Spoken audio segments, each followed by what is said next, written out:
ni alama 3 muhimu kwa Songea United hii leo, wakipata ushindi mbele ya Green Warriors katika uwanja wa Majimaji, dakika 90 yakishuhudiwa magoli 3 yakifungwa katika mchezo huo. Songea United 2, Green Warriors 1. Alama 3 za siku hii leo zinaifanya Songea United kutimiza alama 49 katika nafasi ya 7 kunako msimamo wa Championship mwaka huu 2024-2025. Ulikuwa ni mchezo wa namna gani? Makocha wameridhishwa kiasi gani na namna ambavyo timu zote mbili zimecheza? Hawa hapa na kusogezea wasikilize kwa uzuri zaidi. Huyu hapa ni kocha mwenyeji Meja Abdul Mingange akizungumza namna ambavyo mchezo huu umekuwa. Ulikuwa mzuri kama ulivyoona, Green walikuja nao wanatafuta nafasi kwa sababu hali yao mbaya. Kilichoharibu ni kwamba nilipata majeruhi ya center backs wawili. Ilibidi nibadilishe hata mfumo, lakini namshukuru Mwenyezi Mungu kwamba tulipata pointi 3 na wachezaji wakacheza kwa umakini katika dakika za mwisho. Kwa hiyo namshukuru Mwenyezi Mungu kupata hizo pointi 3, maana hizo mechi za mwisho nazo zina ugumu wake. Tunaathirika kwa kweli. Timu za daraja la kwanza au championship, ingekuwa mechi zinaonyeshwa, mambo madogo madogo haya yasingekuwa yanaonekana. Kuna mambo madogo madogo yanatokea kwenye mashindano haya kwa sababu mechi hazionyeshwi. Ufungaji ni tatizo sio kwa timu kama Songea United, ni kwa timu nyingi. Unajua kufunga ndio mpira wenyewe. Maana bila kufunga huwezi kupata maamuzi ya mchezo. Kwa hiyo kufunga ni tatizo kubwa. Inahitaji mwalimu akae na wachezaji muda mrefu aweze kuwafundisha zile tactical attack ambazo wanaweza kujifunza katika kufunga. Na hili nafikiri sasa hivi wanafanya vizuri. Karibu kila mechi nafunga. Kwa hiyo ila nafunga magoli machache. Ila najua kama nitaendelea kuwepo msimu ujao ili tatizo litaisha. Inatajwa kama ni changamoto kwenye maeneo mengi hata ligi kuu pia. Unafikiri makocha wana nini cha kufanya kwenye eneo hili? Kwa wachezaji wengi wa Tanzania tunakosa utulivu, na hii yote kutokana na wachezaji wetu hawapati mafunzo wakiwa bado vijana wadogo. Wanakosa utulivu. Kufunga ni utulivu. Kama huna utulivu huwezi kufunga. Unaweza kupata nafasi nyingi lakini ukazitumia vibaya.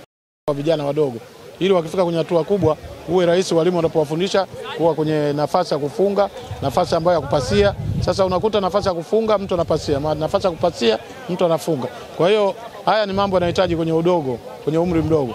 Kwa hiyo kama tutajitahidi kuanzisha hivi academy, ndio tunaweza kutenga mpira ambao utatupa matumaini makubwa katika ufungaji. Abdalla Hassan Bonde, kocha Green Warriors. Kwa namshukuru Mungu tumefika salama kwenye uwanja wa Majimaji. Pia nashukuru mechi imesha salama bila wachezaji kupata majeruhi. Kubwa nipongeze timu pinzani kwa kupata ushindi, kwamba mchezo ulikuwa mzuri. Ila tu mbinu zetu umetuzidi ndio maana tunapata matokeo. Timu ikionyesha pia ni exposure kwa wachezaji, pia ni kujitangaza. Kwa hata ile morali inaongezeka kwenye kupambana. Na isitoshe kwenye pitch kuna mambo mengi. Kwa hata sometimes swala waamuzi naona kwa inapoonyeshwa mtu anapoenda kufanya review anakuwa anaona makosa yake na kwa rahisi next match kufanya vizuri zaidi. Kwenye msimu ujao kwenye eneo hili kuna wito gani kwa wadau? Wadau wajitokeze wa support kwa sababu timu zetu zinapata changamoto nyingi, lakini huku chini ndio kwenye msingi. Kwa watakiwa support, wazamini ili mradi na sisi tufikie huko tunapotaka kufika kwenye mpira wetu. Unakwenda ukingoni mwa ligi. Unaonaje safari? Safari ngumu, championship ni ngumu kwa sababu ni bandika bandua. Wala hata premier kidogo na watu wanapumzika, ugumu kama ni bandika bandua. Kitoka hapo unacheza kila wiki unacheza mfululizo. Kwa hiyo inahitaji uwe na timu ambayo strong inaweza kupambana mwanzo mwisho. Umeridhishwa kwa kiasi gani performance ya jumla ya timu?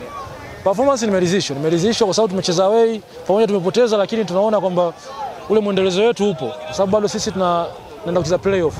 Kwa kuna kitu tunakitafuta, nafikiri tunakiona, tutaenda kufanya marekebisho madogo ili tuweze kufanikiwa kubakiza timu ya watu. Hao ni makocha wa timu zote mbili wakizungumza namna ambavyo wameutazama mchezo huu ambao umekamilika hapa kwenye dimba la Majimaji. Nimepata fursa ya kuzungumza na moja kati ya wachezaji wa kongwe ambao kucheza ligi kuu Tanzania bara na hivi sasa anakipiga katika klabu ya Songea United. Selemani Mangoma, yanaonaje namna ambavyo mchezo umekuwa siku hii leo? Msimu tumeumaliza vibaya. Tumemaliza vibaya kwa malengo ya timu, ndio ninachomaanisha tumemaliza vibaya kwa sababu malengo ya timu sisi kupandisha timu. Kwa tulipofikia hapa ndio maana nasema yani msimu tumeuanza vibaya. Lakini matumaini yetu msimu unaokuja sisi tunaanza vizuri na tutamaliza tukiwa juu kabisa kwa kupandisha timu daraja kabisa. Mwanzoni mashindano yalikuwa yanaonyeshwa haya kwenye TV. Mwishoni hayaoneshi. Nyinyi kama wachezaji kwa kiasi gani mnaathirika? Kwa sisi lazima wasilike kwa sababu mchezaji kuonekana. Kwa mchezaji ukishakuwa unacheza mafichoni hauwezi kuwa mpira, lakini mpira ni wa kuonekana. Na ndio maana kwa sababu opportunity nyingi ambazo wachezaji wanatoka sehemu moja kwenda sehemu nyingine kwa sababu yani channels zikiwa zinaonekana yani mpira ukiwa hii ni Toka Zamani TV, tunaendelea kukupa updates pale ambapo zinapatikana. Bila tu Sheikhani Mzaina, asante kwa kuwa nasi.